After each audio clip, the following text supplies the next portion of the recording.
Hey guys, I'm Max Steinberg. I'm a partner at SaberSim and a DFS professional. This video is the third video in our four-part course on beating daily fantasy football in 2019. In the first video, we walked through the basics of SaberSim's three-step lineup building process to show you how to build better lineups faster. If you haven't seen that yet, I check it out as it's the fastest way to get up to speed in the fundamentals of daily fantasy football.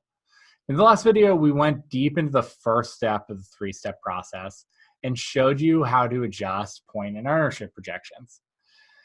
If there's one part of the process you want to focus more on, then going out of order is fine, but otherwise I'd recommend starting at the beginning. In this video, we'll break down in detail the second step of the process, showing how we dial in build settings, specifically our three sliders, which you see here, to produce strong lineups for each common contest type. At the end of it, you'll know what strong lineups look like for each contest type and how to quickly tweak the settings to have SaberSim build them for you. Traditional lineup optimizers have their own settings screen with many similar options to SaberSim, but they work fundamentally different than ours. So a lot of optimizers you'll see will try to take advantage of having high correlation play, playing ownership right, and having upside into their optimizer in some way. And that's really important. And it's the reason why those are the three things that are the most important things to us, is because in daily fantasy, you want to have your lineup construction match the contest type you're playing. Because let's say you're playing a top heavy tournament or a satellite, you don't really care about average projection. I'm going to harp on this a lot in the video. What you care about is a lineup that's different than the field, where the players in your lineup kind of score together, i.e. are correlated to each other, and that those players have high upside because you're basically just going for the win. In cash games, these are like 50-50, heads ups, things like that. You actually want your players not to be correlated. You want players that have sort of a smaller range of outcomes because you just basically want to beat one person or eke out a better score than 50% of the field. Having the best lineup in a $20,000 double or 20,000 person double up doesn't really matter, right?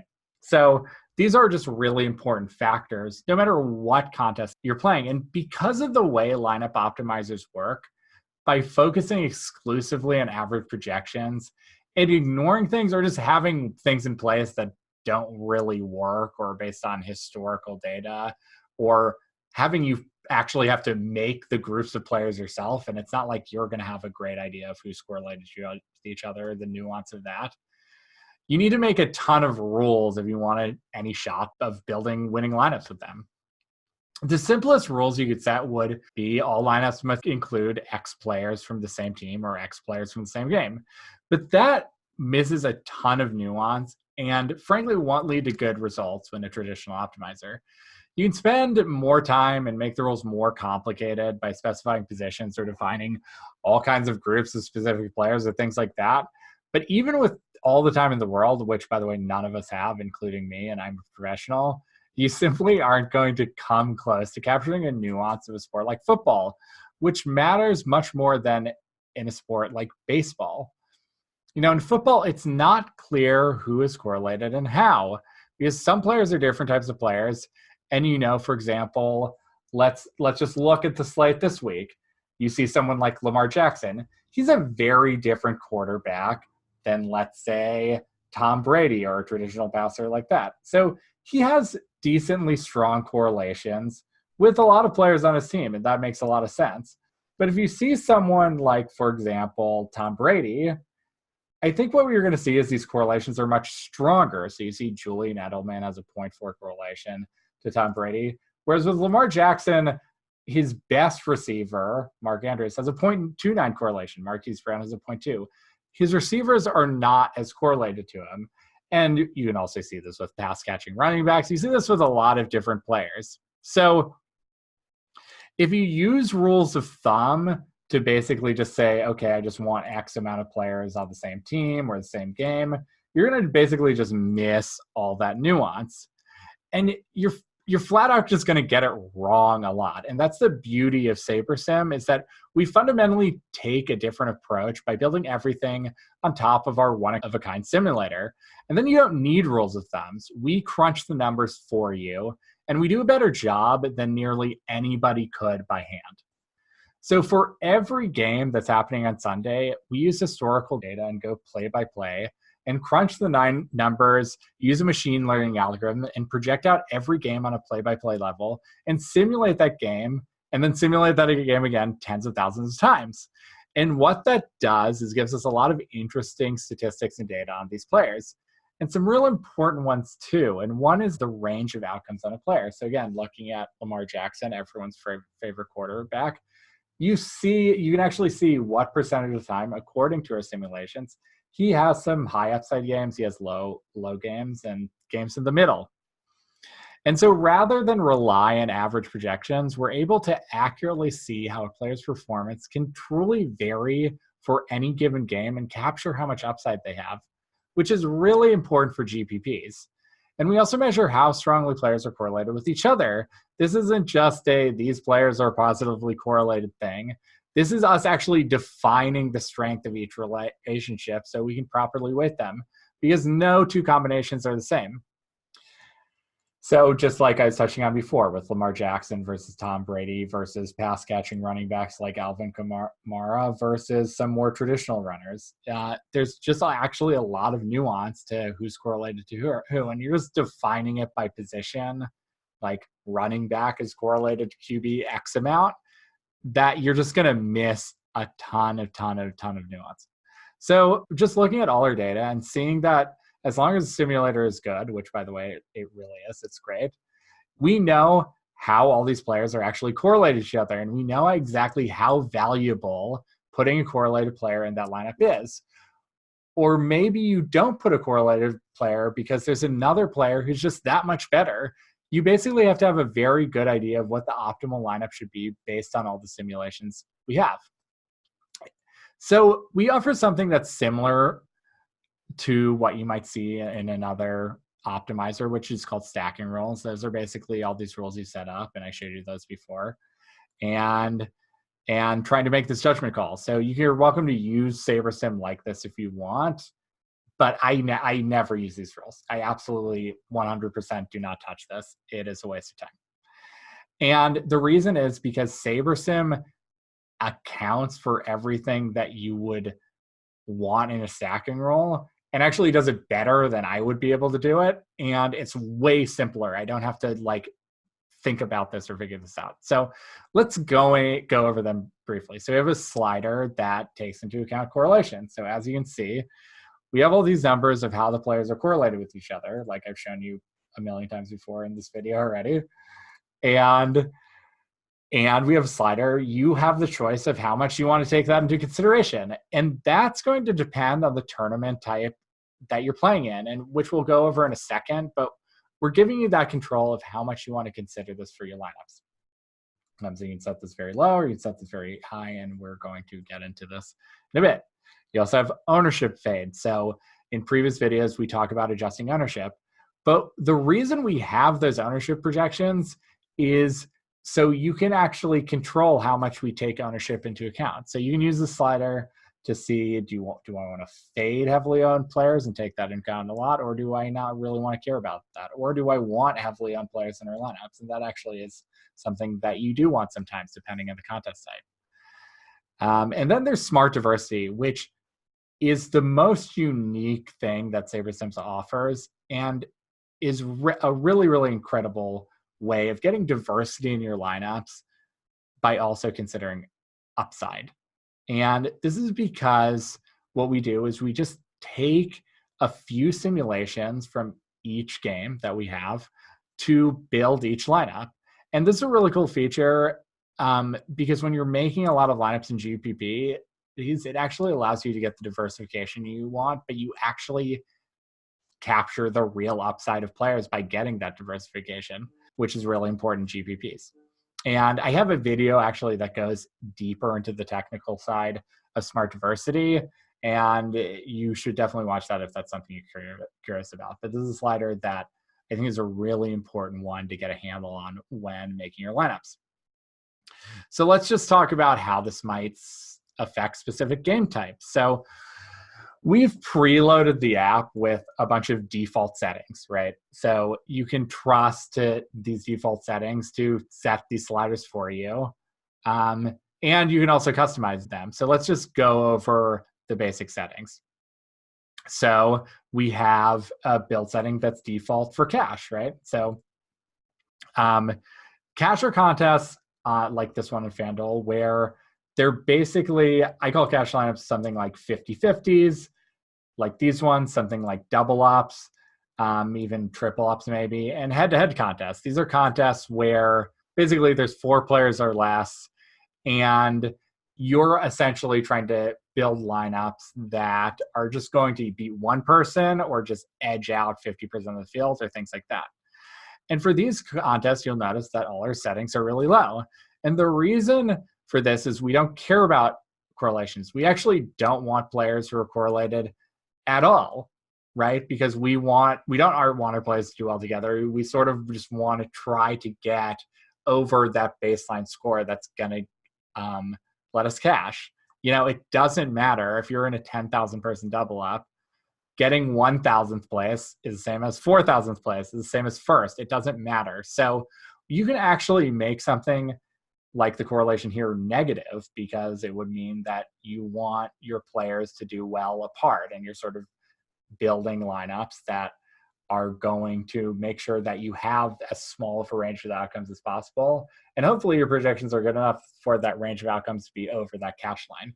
You don't see the same thing with ownership fade. You can actually set that to negative, because you don't really want to actually fade the field in GPP. You want to have the same players as everyone else. You just want to have slightly better projections and be a little better.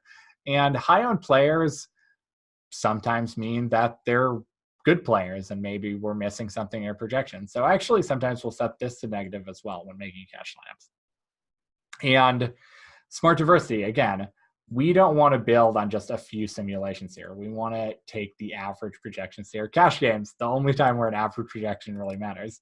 We want to take the average projections here, so we're going to set this like pretty low. So then let's look at a GPP build. So let's look at what the large slate default is and just talk about what I consider a GPP and what we're actually building for. So as we've said many times before in NFL, these GPPs are really great ways to make big money. And you want to make sure that you're playing the GPPs that are going to A, make you a lot of money, and B, also something that you can build a lot of lineups for, because you want to leverage the fact that SaberSim can build you 20, 50, 100 lineups very easily with a lot of control. And so this is sort of the ways we want to go. So, you have a lot, if you have access to these contests, which I don't, you want to, instead of building 10 lineups for the Sunday Million to risk about $100, you can build 100 lineups for the Hail Mary to risk $25. You can build 100 lineups for the Pooch Punt. You can build a lot of lineups for maybe this no huddle with no experienced players. And you're getting the same amount of money down in these contests, but you're going to have a lot more lineups against inexperienced and bad players. And that's going to raise your edge a lot. So, and there's some tournaments that are 20 entry max, like this NFL Snap. This is going to be a great tournament. So I'm going to just consider like I'm playing this tournament and set my build settings for this. So it's, a flatter payout structure, but there is a lot of money for first. Obviously, this is only a $2 tournament, and it's $4,000 for first. So we're going to want to set our settings for a large slate GPP. So as you can see, we have these settings, and let's say we're just building 20 lineups. And no, we don't want to allow players versus opposing defense. That would be bad. However, so we're looking at this. And so as you can see, the default settings are correlation high, ownership fade moderate, and smart diversity moderate. So I would adjust these a little bit, specifically for low stakes contests. And what I would do is probably lower this ownership fade a bit. And the reason is because by playing a low stakes contest, we're hoping that the people we're playing against are going to make mistakes. So I don't really care about fading high owned players as much because I'm hoping they won't be as high owned as I think. So I don't really use the setting unless I'm playing really high stakes contests or maybe a satellite contest. And then I probably would set smart diversity to pretty high. I usually am living, especially when I'm doing GPPs, on these top 3 notches. And the reason is that allows us to get a lot of diversity in our lineups, which is great in NFL when we only have 17 weeks to play, or if 20 weeks, maybe if you're including playoffs. And smart diversity is just such a great feature because it gets us that diversity. And we also include players. You're going to get players who have high upside that every once in a while are going to go off. So I like usually setting this to pretty high for GPPs and things like that. So those are the settings for GPPs. Before the setting for cash, we have multiplier as well, which I won't get into. It's going to be pretty similar to double ups. And basically the rule of thumb is the more top heavy the tournament, the more you're going to sort of want to put these sliders all the way up. And the more, the more cash game like double up type of tournament, the more you're going to want to put these sliders all the way down. And that's just a good rule of thumb to follow. And as you get used to this more and see how this affects your lineups, you can mess with it yourself and see. But the last thing I want to touch on is these satellite builds. So as you can see, as I said, satellites are going to be really top-heavy tournaments, right? So these are tournaments that are tournaments to get into other tournaments, right? So let's see if we can find one right here. So this is a qualifier to, let's say, the NBA Alley-Oop. This is something where it's $1 to enter, and there's literally first. That's the only thing that's going to pay out, right? So we really want a lineup that is going to win, right? So these default settings are going to be very high. So you set correlation very high, you set ownership very high, you set smart diversity very high, and you just want to be really risky because second place gets you nothing. First place is the only thing that wins. So you want a lineup that considers, high upside, high correlation, that's fading all the high-end players, and you really want to build a lineup that's going to, win you that tournament. That's really, really, really, really important. So those are the defaults, and, I usually use the defaults as a starting point and then look at the contest type, adjust for that, and maybe look at the slate as well and say, okay, am I really high on somebody who is already contrarian play? Because if that's the case, then you might not need to set ownership fade as high. That's something to consider. And if you're like, wow, I like all these guys who, I'm suspecting the field's going to like as well, maybe you want to dial up that ownership fade a little more. And then looking at the contest type, seeing how top heavy the tournament is. Obviously with these tournaments like the Sunday Million, they're very, very top heavy. And that's when you want to consider these numbers higher or consider putting these sliders higher. And then maybe for a smaller stakes tournament, as I said, you might want to consider putting ownership lower, maybe smart diversity not as high, and doing different things like that. So as we said in the start of the video, lineup optimizers require you to set rules of thumb if you want lineups with any chance of beating today's game. And it's in your hands to get everything exactly right. So you try to control a lot of things you need to. And because of these lineup optimizers are optimized for average projection, it's not going to optimize on the things that matter. That's upside, that meaning correlation, ownership, variance. And that's all on you, which means you have to spend a ton of time each night, and you still won't be able to capture all the nuance that exists in football. With SaberSim, we leverage our simulation data to do a lot of that work for you so that you can build better lineups in less time, much less time. And what ends up happening is you make a build, you build your lineups, and you'll see that your lineups are just naturally having the team stacks and game stacks you want, which you'll see in the next video, and not having those bad reverse correlated plays. And so sliders really, really make the process simple. And it makes it fun as well. You can focus on the things that matter, the things that are actually fun, like projecting players, doing research, reading articles, which we covered in the last video, and then controlling your exposures after the build, which we'll get into in the next video. This video is much longer than this actual step will take you in practice because these sliders make it very simple. This is going to take you 30 seconds to a minute probably. But they're based on some advanced data, and we wanted to make sure it was clear what was going on behind the scenes and how you can adjust based on the contests that you play. So that's it for step 2 of SaberSim's 3-step build process. In our next video, we'll break down exactly what you need for the third and final step of the process. It's the step we call quality control, and it helps bring everything together to finalize your lineups. So as always, if you have any questions, you can email our support team at support@sabersim.com or reach out to us on Twitter. I'm Max J. Steinberg, and if you want to reach out to Danny, he's at Daniel Singer S.